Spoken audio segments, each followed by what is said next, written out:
ന്യൂനപക്ഷ വർഗീയ ശക്തികളുടെ പിന്തുണ നേടാൻ കഴിയാത്തതുകൊണ്ടാണ് കഴിഞ്ഞ ലോക്സഭാ തെരഞ്ഞെടുപ്പിൽ പരാജയപ്പെടാൻ കാരണമെന്നാണ് CPM കരുതുന്നതെന്നാണ് UDF convener MM Hassan. Kannur Payyambalam guest ഹൌസിൽ മാധ്യമങ്ങളോട് സംസാരിക്കുകയായിരുന്നു അദ്ദേഹം. അതുകൊണ്ട് ഭൂരിപക്ഷ വർഗീയതയെ പ്രോത്സാഹിപ്പിക്കുകയാണ് അവർ. RSSുമായി ADGP കൂടിക്കാഴ്ച നടത്തിയത് ഇതിന്റെ ഭാഗമായാണ്.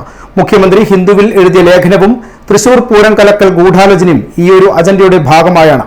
PV അൻവർ ആരോപണം ഉന്നയിച്ചപ്പോൾ മലപ്പുറത്തെ അപമാനിക്കുകയാണ് മുഖ്യമന്ത്രി ചെയ്തതെന്നും UDF കൺവീനർ പറഞ്ഞു.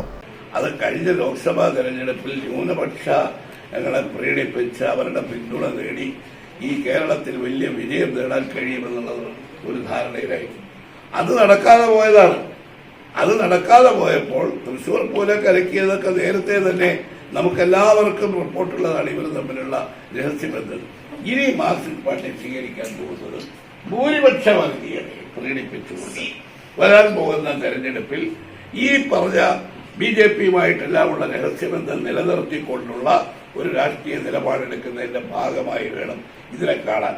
ഇപ്പോൾ DGP കണ്ടതും പൂരം കലക്കിയതും മാത്രമല്ലല്ലോ, അതിന്റെ തൊട്ട് പിന്നാലെ വന്ന PR ഏജൻസി ഏർപ്പെടുത്തി അവർ ഈ ഹിന്ദു പത്രത്തിൽ മുഖ്യമന്ത്രിയുടെ അഭിമുഖം കൊടുത്തതിനെ കുറിച്ച് എന്താ പറയാനുള്ളത്? അതിൽ എന്തെങ്കിലും അന്വേഷണമുണ്ടോ? അതിലെന്താ പറഞ്ഞത്?